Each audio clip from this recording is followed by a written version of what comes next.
మోందా తుఫాను తాకిడికి పత్తి రైతులు చిత్తయ్యారు. ఉమ్మడి కృష్ణా, గుంటూరు, కర్నూలు జిల్లాలో పంట నీట మునిగి రంగుమారింది. గిట్టుబాటు ధర రాక అల్లాడిపోతున్నారు. పంట సాగు చేయాలంటే లక్షలు పెట్టుబడి పెట్టాల్సిందే. దిగుబడొచ్చాక అమ్ముకోవాలంటే మాత్రం చుక్కలు చూడాల్సిందే.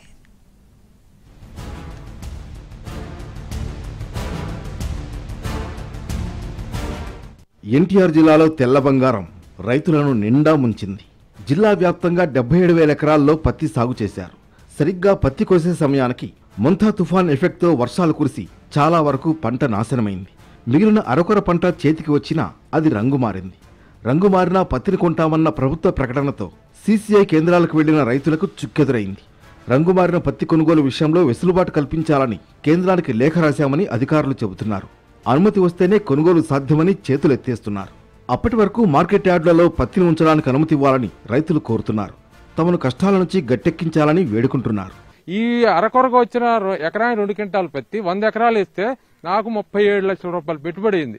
కనీసం పైన 7 లక్షల రూపాయలు కూడా రాని పరిస్థితి. ఇప్పుడు ఈ విధంగా ఉంటే వ్యవసాయం చేసే పరిస్థితి లేదు. వ్యవసాయం ఇక వదిలేసి మానేసే పరిస్థితులే కనబడుతున్నాయి. వర్షానికి కలర్ మారింది.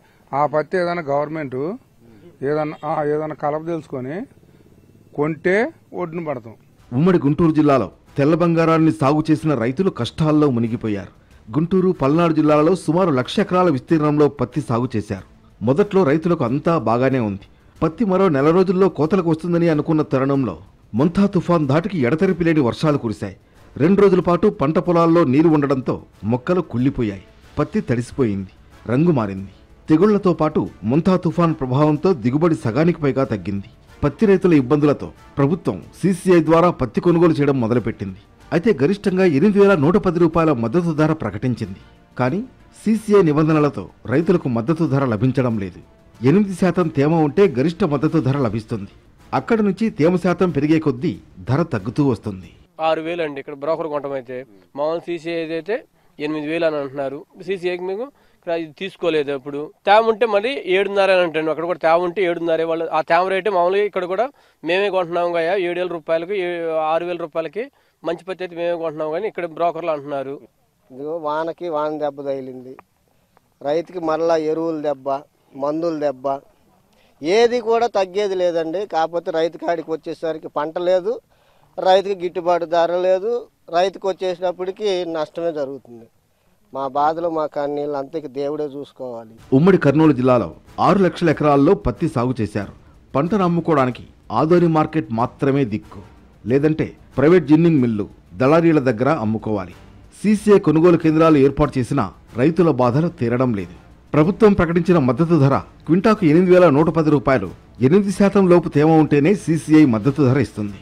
12% మించితే కొనదు. సీసీఐ కూడా నానా నిబంధనలతో పెద్దగా పత్తి కొనుగోలు చేయడం లేదు. నాణ్యత లేదని, తేమ శాతం ఎక్కువగా ఉందని తిరస్కరిస్తోంది. లేదంటే ధరలో కోత విధిస్తోంది. కానీ బయట పోయి అమ్ముదామంటే 5,000, 5,500 కాడికి ఎక్కువ పోదు సార్. మనం పెట్టిన పెట్టుబడి కూడా వెళ్ళదు. గవర్నమెంట్ రేట్ వచ్చేసి 7,600 నుండి 8,100 వరకు ఉంది సార్. ఇప్పుడు ఇక్కడ సీసీకి రావడం వల్ల ఏదో కొంచెం బెనిఫిట్ వస్తుంది కదా. పెట్టిన పెట్టుబడి ఇప్పుడు పంట తక్కువ వచ్చింది, వచ్చిన దానికన్నా కవర్ అవుతుంది అని వచ్చినాము. కానీ ఇక్కడ తీసుకోకుంటే మటుకు నష్టపోతాం సార్. పత్తి కొనుగోలు కేంద్రాల్లో మద్దతు ధరకు అమ్ముకోవాలంటే కిసాన్ యాప్లో స్లాట్ బుక్ చేసుకోవాలి.